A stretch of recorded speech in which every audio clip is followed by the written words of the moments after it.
I'm Will Beecham, ICE's Chemical Business Deputy Editor, and I'm here with Paul Hodges, who's the Chairman of International Echem. Hello, Paul. Hello, Will. I'm interviewing you today because you've written an article for the magazine, which coincides with the AFPM conference and also with a series of quarterly reports that you're currently authoring together with John Richardson of ICES. And I wanted to start off by asking you about President Trump and China, what these new policies could mean for global free trade. Well, we've called the report The War of Words because I think that's where we are at the moment. Obviously, it's still early days in President Trump's presidency. He hasn't yet done his first 100 days. But what we have seen is a very, very significant shift in language. If you go back to 1960, for example, and President Kennedy being inaugurated, he talked about the US being the leader of the free world. If you go back to 1987, you see President Reagan standing in front of the Berlin Wall in Germany, calling on General Secretary Gorbachev of Russia to tear down this wall, very famously. Now we have President Trump completely reversing these policies, saying, no, it's America first, it's Americanism, not globalism, and cancelling Trans-Pacific Partnership, making sort of noises about changing dramatically North American Free Trade Agreement, the proposed European-US transatlantic trade and investment partnership. That looks dead in the water. So a really major number of changes already in sort of just a couple of months. And we don't know yet where this will go. At the same time, of course, with China, we have a step up of the reform program there. So considerable change taking place in the two major economies of the world. And if President Trump does follow through with his promises and there is a rise of protectionism, what kind of impact could that have on the chemical industry globally? After all, it's a very globalized industry. Quite dramatic. I mean, you'd have to go back, 30 or 40 years to the pre-global world, where you had trade barriers, where you had duties for moving product around. Well, in fact, put it simply, you just never thought about moving product around the world. That wasn't what you did because it was so difficult and so expensive to do it. Look at today. We think nothing of spending billions of dollars on building plants in one country because it's got cheap feedstock in order to move that product halfway around the world for $50 or $100 a ton. All of that could stop. And to be honest, if you ask me, I think there's more than a 50% chance that it will stop. So this is not a tail risk. This is really quite likely.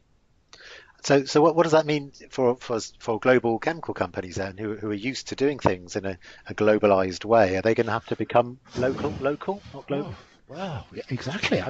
This is why we've written the report, to try and help people sort of exchange views and thoughts on this, because it's all so very different from what we've been used to, and there are no clear rules for it. But just take Apple for example. It makes about half of all the iPhones in China. 200 or so suppliers from around the world put product into those iPhones, and they're then sent around the world.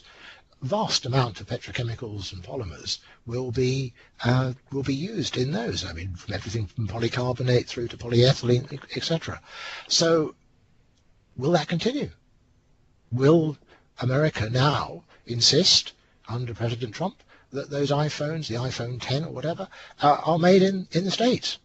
If so, what happens to all the supply chains that have been set up to go one way that now have to start from another way? We don't know.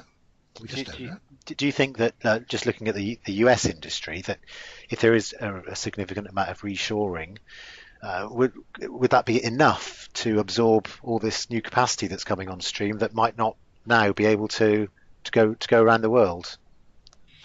Well, if we stand back and we say, in terms of polyethylene, for example, we've got this 4.5 million tons of new capacity coming online this year. and more after that, none of which at the moment really, I mean, fiber is targeted for the US, it's all targeted for exports. Now, how much of that will be able to move?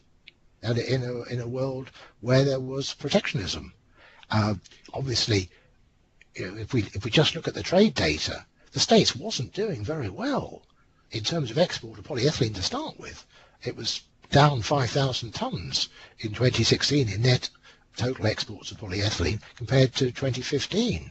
So it's a pretty hard world to start with. How much production will come back? Will it be enough to take 4.5 million tons? I severely doubt it. No. Okay, and so it's going to be a hot topic at AFPM, I'm sure. And what advice would you give chemical companies in the US and elsewhere who have got to navigate through these changes and try to emerge as winners? Well, the industry has been through a whole number of changes, since the 60s when it started. And so there's no reason to get pessimistic about it, but there will be winners and losers. The losers will be those who say, oh, no, it will all blow over, no need to do anything. The winners, now if you take the States has a major water shortage problem, droughts continuously in major parts of the country. It has a major problem with food. You look at the amount of food that was wasted, thrown away because it's not hasn't kept properly. That's sort of 30 to 40% of all the food that's produced in the States. Similarly with water, it's around 30 or 40% of all the water that's produced never gets to the customer. It leaks out. Now, what the industry clearly has a fantastic opportunity to employ a lot of technical development people to work with the water utilities, to work with the food companies in order to stop that waste.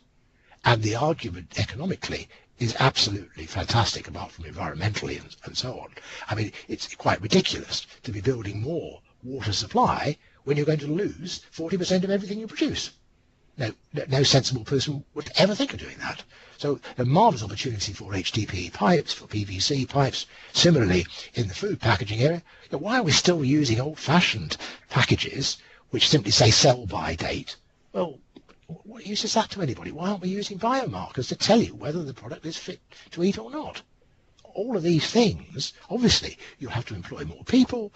You have to explain to Wall Street that this is going to be a cost. I'm sorry about that, but Wall Street, Wall Street is just going to have to bite the bullet on this, because otherwise, the product won't get sold. That's my honest belief.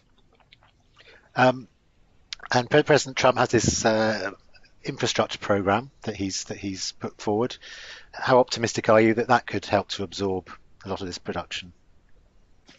To be honest, the record of the last few administrations is that Congress can only deal with one topic at a time. So and really, a president has only got 1 year to do these things this year now. So Trump. And I suspect that what we're seeing at the moment is a big battle over health care and the repeal of Obamacare, and that is getting in the way of tax reform, which was President Trump's #1 priority. So we haven't done anything on tax reform, as of today. That's still waiting. And the infrastructure, which is his third priority, well, I've seen people like the Conservative National Review saying, well, at best that's going to come in next year, which is a polite way of saying it's not going to happen. I don't think that Congress will get through 3 major programs like that in the next 12 months.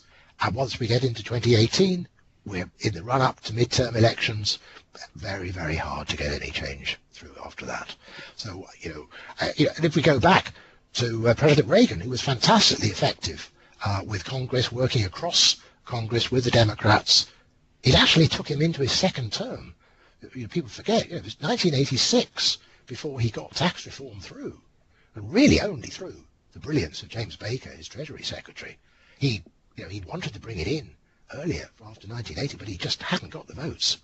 So I think we have to assume infrastructure is probably dead now, and we have to focus on, as I say, there's no magic wand, therefore, that's going to be waved. The industry has to look at self-help. Let's get out there. Let's do something with selling more polyethylene and PVC that we've got. coming online into the water and food industries, and let's do that tomorrow. Let's not wait around and hope that Congress might come to some sense on all this, because the evidence suggests it won't. Paul, thank you very much. Thank you, Will.